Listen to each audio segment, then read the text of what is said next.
दो खास मेहमान मेरे साथ इस वक्त जुड़ रहे हैं। सिद्दीक आज़ाद पॉलिटिकल एक्टिविस्ट मेरे साथ इस वक्त जुड़ रहे हैं और Vinod Kumar Shukla international affairs expert के तौर पर मेरे साथ जुड़ रहे हैं। पहले मैं सिद्दीक भाई आपको दावत देना चाहूँगा। पाकिस्तान अब एक और बड़ी उलझन में फंस गया है। हालांकि ये पाकिस्तान की फितरत है कि वो उलझनों में ही फंसता रहता है। बलोच पहले से पाकिस्तानियों की पतलूनें उतरवा रहे थे, लेकिन पाकिस्तान अब टीटीपी और अफगानिस्तान से भी उलझ गया है। क्या ये जानबूझकर की गई कोशिश है या फिर पाकिस्तान अब अपने खात्मे की तरफ आगे बढ़ रहा है? जी, आप सही कहते हैं। आपकी दोनों बातें सही हैं। पाकिस्तान अपने खात्मे की तरफ भी बढ़ रहा है और पाकिस्तान का जो बादशाह है मुनाफिकत है, the king of hypocrite Asim Munir, वो अपनी इक़्तिदार को दमाम देने के लिए, उसको तूल देने के लिए मुख्तलिफ हथकंडे इस्तेमाल कर रहा है। उनमें से एक ट्रंप को किसी तरह भी खुश करना है, किसी तरह उसको राज़ी करना है कि वो उसकी हिमायत करे। और इसके लिए जो वो मनसूबाबंदी कर रहा है, जो प्लानिंग कर रहा है आसिम मुनीर, उस प्लानिंग के अंदर वो खुद फंस रहा है। वो अफगानिस्तान पर हमला करके ट्रंप को खुश करना चाहता है। एक तरफ तो वो उसकी कोशिश ये है कि वो सिंदूर की ऑपरेशन सिंदूर की नकल करके, उसको कॉपी करके उसी के तरह हमला दहशतगर्दों का बहाना करके अफगानिस्तान बनकर है। लेकिन अफगानिस्तान, वो दहशतगर्द काबुल में तो नहीं है, वो काबुल में हमला कर रहा है। दहशतगर्द तो वजीरिस्तान में हैं, पाकिस्तान के अंदर हैं। तो पाकिस्तान के अंदर के बजाय वो अफगानिस्तान पे हमला कर रहा है। तो इसका मतलब ये है कि वो अपने आप को बहुत बुरी तरह फंसा रहा है। अफगानिस्तान के साथ जंग करके वो कोई जंग जीत नहीं सकता है, उसको कोई कामयाबी हो ही नहीं सकता है। अफगानिस्तान की तारीख अंग्रेज़ों के ज़माने से, बरतानिया से लेकर रूस और अमेरिका से महाज़ाराई करके वो साबित कर चुका है कि वो नाकाबिल तस्खीर है, उसको कोई फतेह नहीं कर सकता है। तो ये उसका भूल है, आसिम मुनीर का ये भूल है कि वो बागराम एयरबेस को काबुल से, अफगानिस्तान से लेकर अमेरिका के हवाले कर सकता है। ये उसका भूल है, ये मुमकिन नहीं है। दूसरी बात ये है कि जो तहरीक तालिबान के एक कमांडर ने जो दावा किया है कि वो अपनी तहरीक को पंजाब तक पहुंचा सकता है, इसमें कोई शक नहीं है। ये हक़ाइक़ इस बात की तस्दीक करते हैं कि तहरीक तालिबान पाकिस्तान की जो सरगर्मियां हैं, वो वाज़ेह होता है कि उनकी जो दम की बाजोड़ से पंजाब के गांव-गांव तक वो अपनी जंग ले जा सकते हैं। ये महज अल्फाज नहीं बल्कि एक अमली इम्कान है। जुनूबी पंजाब, खास तौर पर डेरा गाजी खान, राजनपुर और मुल्तान के गिरदनवाह में टीटीपी के अस्करियत पसंदों की मौजूदगी के इत्तलात मुसलसल सामने आ रही हैं। लाहौर में पुलिस तनसीबात पर हमलों की जिम्मेदारी भी टीटीपी ने कबूल की थी, जिसमें जाहिर होता है कि वो सिर्फ सरहदी इलाकों तक महदूद नहीं रहे हैं, बल्कि पाकिस्तान के पंजाब में हर जगह वो उनके कारिंदे उनके मौजूद हैं। और कभी कभी तो वो मोटरसाइकिलों पर गश्त करके नफ्सियाती यानी खौफ फैला रहे हैं पंजाबियों में। तो ये उनकी उनकी ये घबराहट है आसिम मुनीर की, और उसकी मनसूबबंदी नाकाम मनसूबबंदी है, और इससे वो अपने आप को नुकसान पहुंचा रहा है। पाकिस्तान की ज़वाल बिल्कुल करीब है। एक फ्रंट नहीं है, बलूचिस्तान है, सिंध में भी गड़बड़ है, कश्मीर में भी गड़बड़ है उसके खिलाफ, और खैबर पख्तूनख्वा में भी है। तो पाकिस्तान का किस किस का मुकाबला कर सकता है? तो ये उसका भूल है, और उसकी जो है ये कार्रवाइयाँ उसकी मौत के सबब बन सकती हैं। जी, वाकई पाकिस्तान जो हरकतें कर रहा है, पाकिस्तान वहीं ले जा रहा है खुद को जहां पाकिस्तान को जाना चाहिए। दरअसल पाकिस्तान की जगह बलूचिस्तान एक इंडिपेंडेंट कंट्री हो, सिंध एक इंडिपेंडेंट कंट्री हो, जो डूरन लाइन जिसको खींच दिया गया था 1893 में, वो अफगानिस्तान के पख्तूनों का इलाका वो उनके पास हो, और पीओके जो भारत का हिस्सा उसका इलीगल ऑक्यूपेशन में है वो भारत का हो, उसमें बचा हुआ इलाका वही ईस्ट पंजाब का पड़ता है। विनोद सर मेरे साथ इस वक्त जुड़े हुए हैं। 2021 में विनोद जी बड़े जोर शोर से, बड़े गाजे बाजे के साथ अफगानिस्तान में जब तालिबान आया था तब पाकिस्तान से लोग पहुंचे थे, और उसके बाद उन्होंने कहा था कि हमारा एक दोस्त है जो हमको स्ट्रेटेजिक डेप्थ दे रहा है। ये क्या हो गया अचानक? अफगानिस्तान को तबाह करने की ये कोशिश किसे खुश करने की कोशिश है, किस वजह से खुश करने की कोशिश है? देखिए राजीव जी, आपने जो बात कही वो ये बात अंडरलाइन करता है कि पाकिस्तान एक फेल्ड स्टेट है। पाकिस्तान की स्ट्रेटजी, पाकिस्तान के लोगों को ये पता ही नहीं है क्या करना है।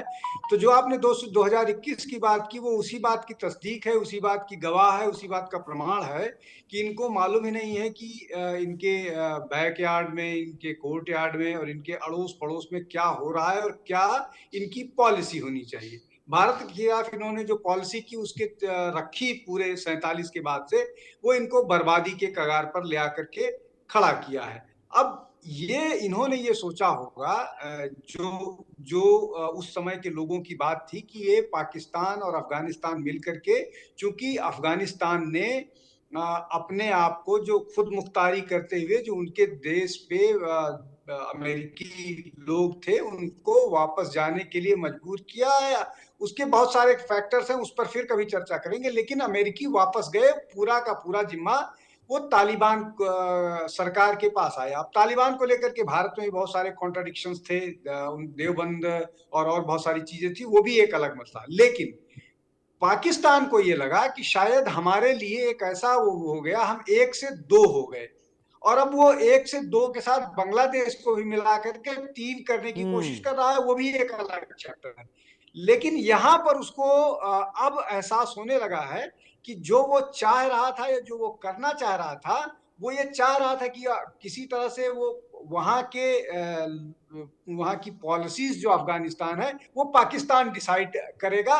एक जो उम्मत के नाम पर लोगों को इकट्ठा करके और उनको एक करके उनकी पॉलिसीज डिसाइड करेगा, और उस पॉलिसी के लिए बहुत सारे चीज, मैन पावर अफगानिस्तान से मिलेगा, वो बहुत सारे गुड टेररिस्ट बैड टेररिस्ट का जो फंडा था, तो वहां से लोगों को ले आकर के कश्मीर में लड़ाई लड़ेगा, बाकी और जगह पर भी फैलाएगा।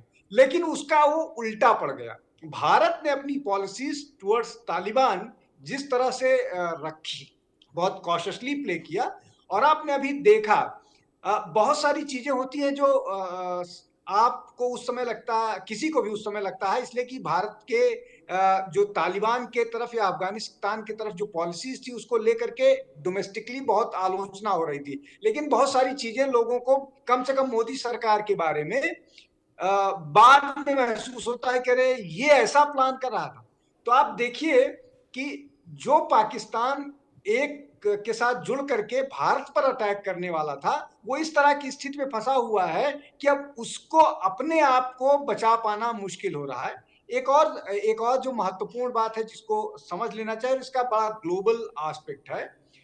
पाकिस्तान एक आर्मी, पाकिस्तान की आर्मी जो आसिम मुनीर के पास है, उस आर्मी का हाल क्या है उस पर हम कई बार चर्चा कर चुके हैं राजीव जी, आपके साथ ही चर्चा कर चुके हैं। लेकिन एक महत्वपूर्ण बात जिसको समझ लेना चाहिए कि जो तालिबान के लड़ाके हैं वो कन्वेंशनल आर्म फोर्सेस नहीं है, वो गुरिल्ला वारफेयर के एक्सपर्ट हैं, और उन्होंने गुरिल्ला वारफेयर के अपने एक्सपर्टाइज के चक्कर में रशियन फोर्सेस को, नाटो फोर्सेस को और अमेरिकी फोर्सेस को, जब तक वो उनकी टेरिटरी में रहे, नाको चने चबा करके रहे।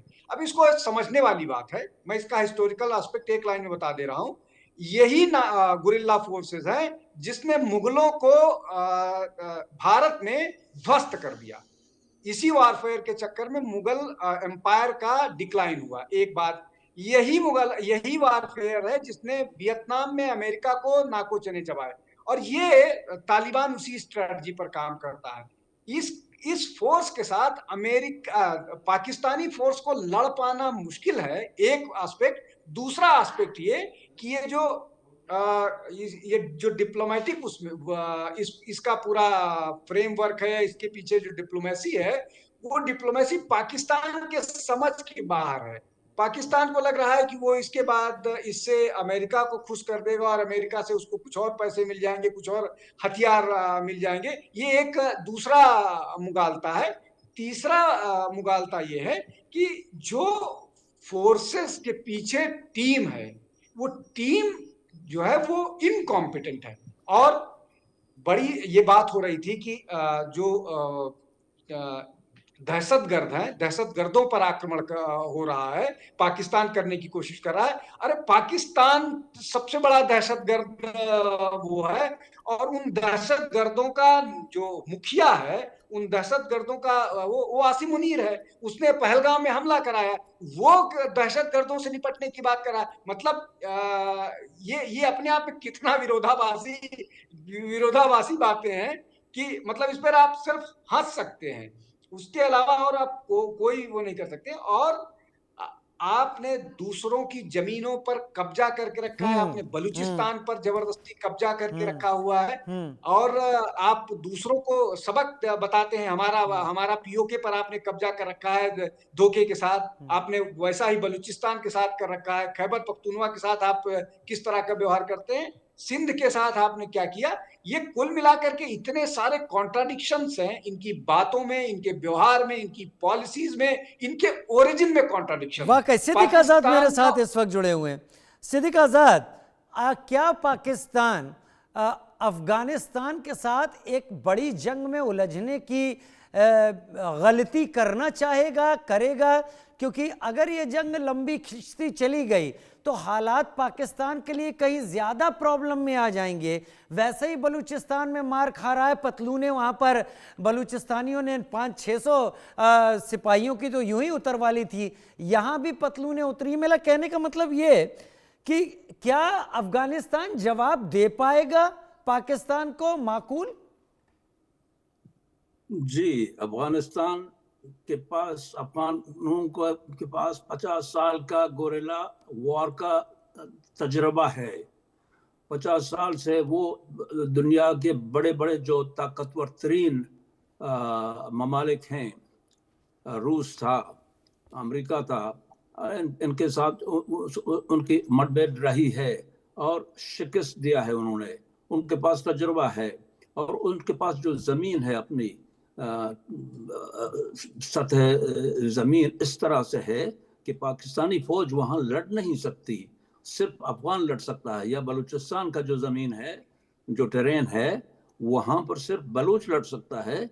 ये जो अजनबी आते हैं पंजाब के लोग, वो तो अजनबी हैं, वो उनको उन ज़मीनों की, उन पहाड़ों की, भूल भरियों की वाकफियत भी नहीं है, तो वो लड़ नहीं सकते।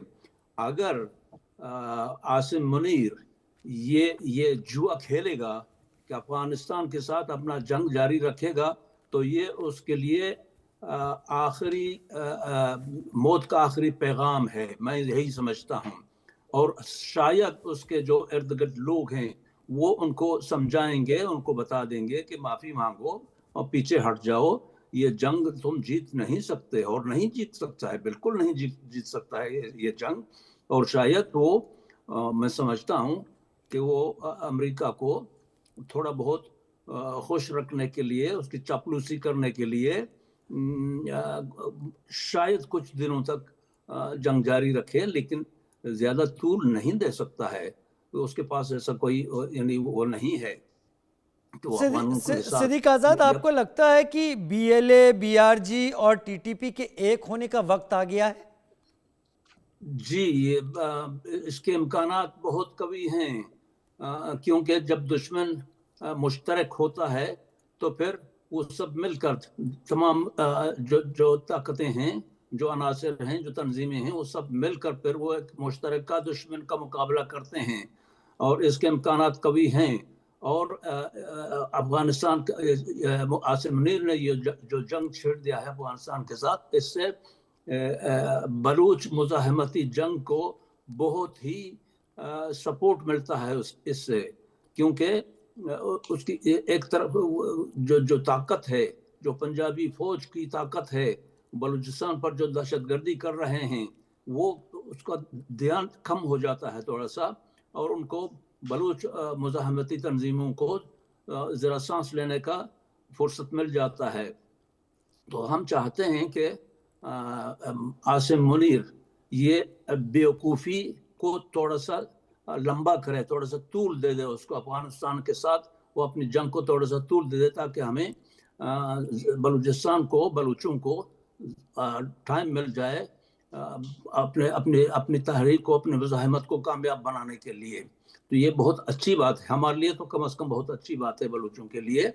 और बलूच चाहते हैं कि ये कोई उसके जो सलाहकार हैं, उसके जो मशवरा देने वाले हैं, उसको वो कोई मशवरा न दे सकें और वो जंग करता रहे, और शिकस्त उसकी किस्मत में है, उसके नसीब में है। विनोद जी आपको लगता है बगराम एयरबेस पाने की जो ट्रंप के दिल में ख्वाहिश है और अफगानिस्तान का जो इनकार है, वो इतना ज़्यादा बढ़ गया ट्रंप का कि उसने पाकिस्तान को मोहरा बनाते हुए ये अटैक्स करवाने की कोशिश की, जिससे पाकिस्तान के ज़रिए एक दबाव पड़े और अफगानिस्तान उस बगराम एयरबेस को देने के लिए आज़ाद हो जाए।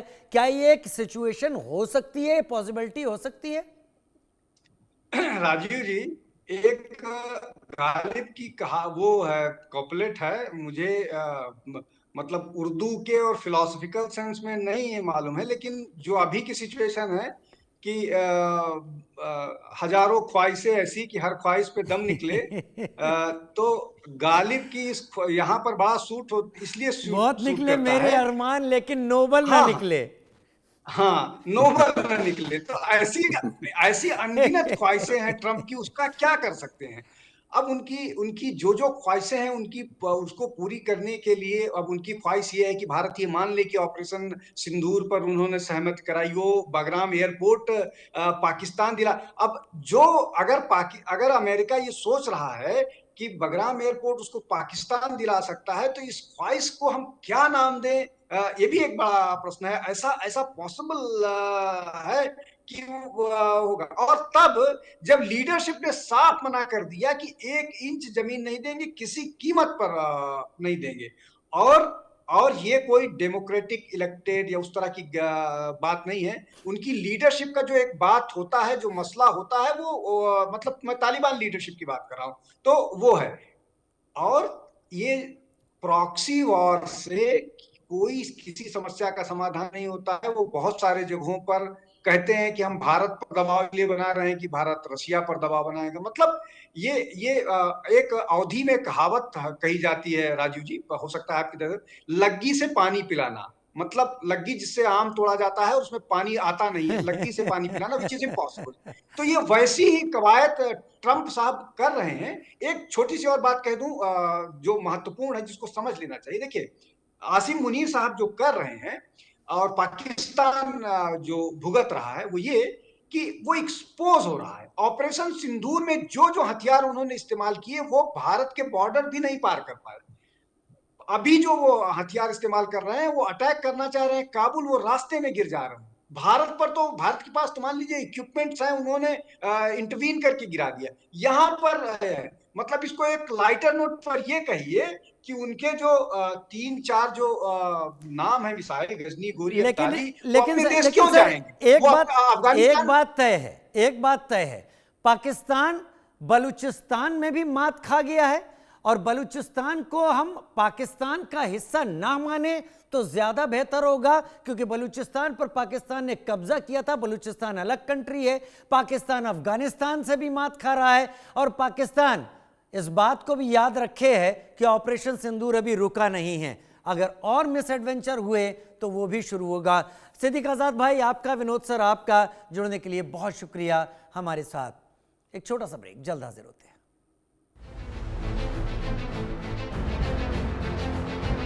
2047 में कैसा